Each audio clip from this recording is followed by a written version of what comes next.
আসসালামু আলাইকুম, কেমন আছেন সবাই? নিশ্চয়ই ভালো। আজকে মজার একটা রেসিপি নিয়ে আসছি।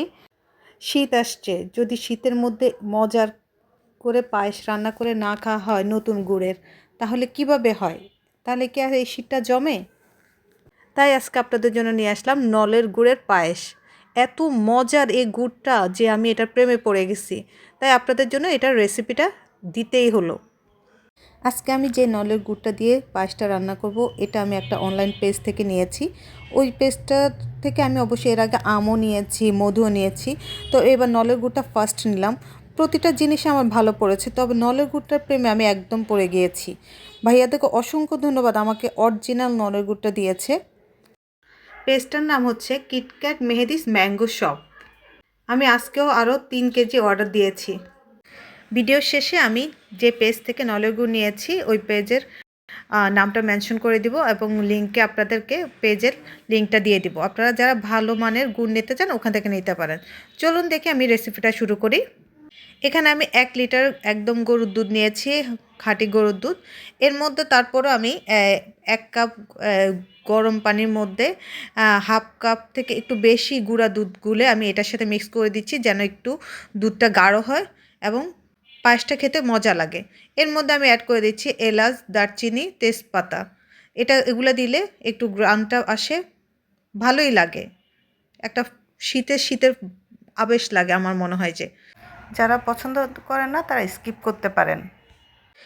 এগুলো দেওয়ার পর আমি এই দুধটাকে অনবরত নাড়তে থাকবো এবং এখানে আমি প্রায় 200 গ্রামের মতো, 1 কেজির জন্য আমি 200 গ্রাম পোলাও চাল ধুয়ে পরিষ্কার করে পানিতে ভিজিয়ে রেখেছি এবং দুধটা ব্লক আসা পর্যন্ত আমি অনবরত নাড়তে থাকবো।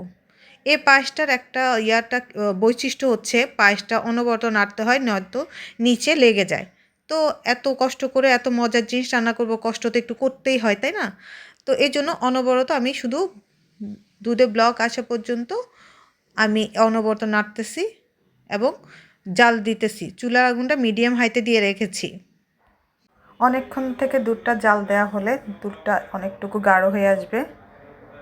ধরেন 1 কেজিকে আমি আধা কেজির মতো করব, এরকম শুকিয়ে।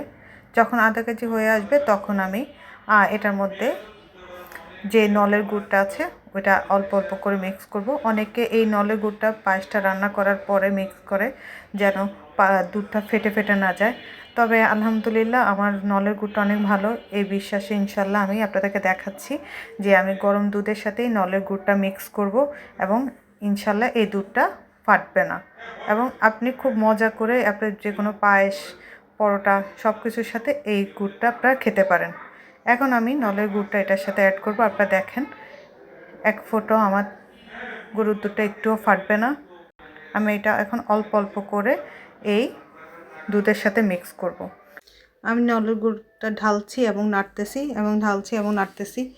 ইনশাল্লাহ কোনো রকমই গরুর দুধটা ফাটতেছে না। দেখছেন আমার সম্পূর্ণ নলের গুড় এখন মেশানো হয়ে যাবে। আমি অল্প অল্প করে মিশিয়ে এটার কালারটা চেঞ্জ হয়ে আসতেছে। যখন আমার গুড়টা ভালো করে মেশানো হয়ে যাবে, তারপরে আমি এখানে অল্প একটু চিনি মেশাবো, বেশি না, প্রায় 1 টেবিল চামচ পরিমাণ, কারণ আমরা একটু চিনিটা বেশি খাই। চিনিটা মেশানোর পর আমি নাড়তেছি এবং চুলার আগুনটা কিছুটা বাড়িয়ে দিব। এখন আমি এবার যে চালগুলা ধুয়ে রেখেছি ওইগুলো আমি এটার মধ্যে আস্তে আস্তে দিয়ে দেব। পোলাও চালগুলো দেয়া হলে আমি অনবরত নাড়তে থাকবো, এখানে আর কোনো কাজ নেই। আর হালকা একটু লবণ চেক করে দিয়ে দিলাম। এবার নাড়তে থাকবো, যদি নাড়াটা বন্ধ করে আমার দেখা যায় পাতিলের মধ্যে এটা লেগে যেতে পারে। এখন দেখতেছেন কি সুন্দর ফুটতেছে। এই ফুটাটাই আস্তে আস্তে প্রায় 10-15 মিনিট এভাবে নাড়ার পরে দেখবেন অনেকটুকু গাঢ় হয়ে আসছে।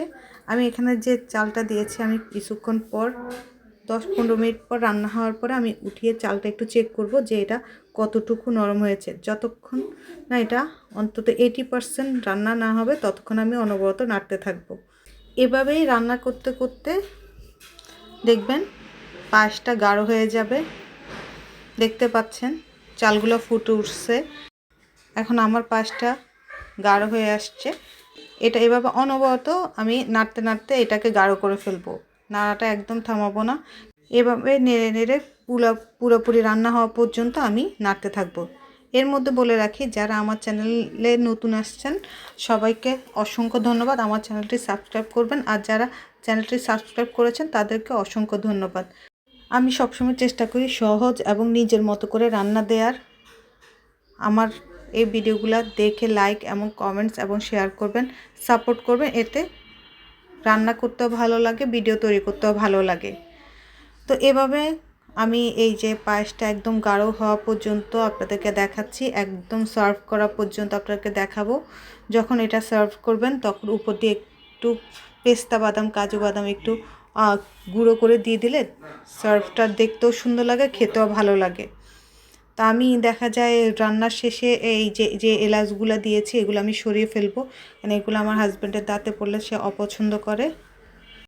অনেকটুকু পায়েস রান্না হয়ে গিয়েছে, এখন আমি চুলার আগুনটা একদম নিভিয়ে দিয়েছি। এখন আমি আপনাদেরকে দেখাচ্ছি, দেখছেন কতটা গাঢ় এবং ক্রিমি জাতীয় পায়েস রান্না হয়েছে। আর দেখতে পেয়েছেন গুড়ের কারণে আমার পায়েসের কোনো সমস্যা হয়নি, আরও সুন্দর হয়েছে। এটা আমি নিয়েছি কিটক্যাট মেহেদিস ম্যাঙ্গো শপ থেকে, মেহেদি ভাইয়া থেকে নিয়েছি। মেহেদি ভাইয়ার অসংখ্য ধন্যবাদ এত ভালো জিনিস আমাকে দেওয়ার জন্য, আবার তাড়াতাড়ি পাঠিয়ে দিন। এই যে আজকে আমার পায়েস রান্না, এখন আমি আপনাদেরকে সার্ভ করে দেখিয়ে দিচ্ছি এটার আসল লুক। সার্ভ করার পর এটা সত্যি অন্য অসাধারণ লাগে। এই যে দেখতে পাচ্ছেন আমি এখানে পেস্তা বাদাম আর কাজু বাদামকে গুঁড়ো করে দিয়ে দিয়েছি একটা বাটিতে, উপর দিয়ে মিক্স করে নিচ্ছি যেন খেতে ভালো লাগে। আজকের ভিডিওটি এখানেই শেষ। সবাই ভালো থাকবেন, সুস্থ থাকবেন। আল্লাহ হাফেজ, আসসালামু আলাইকুম।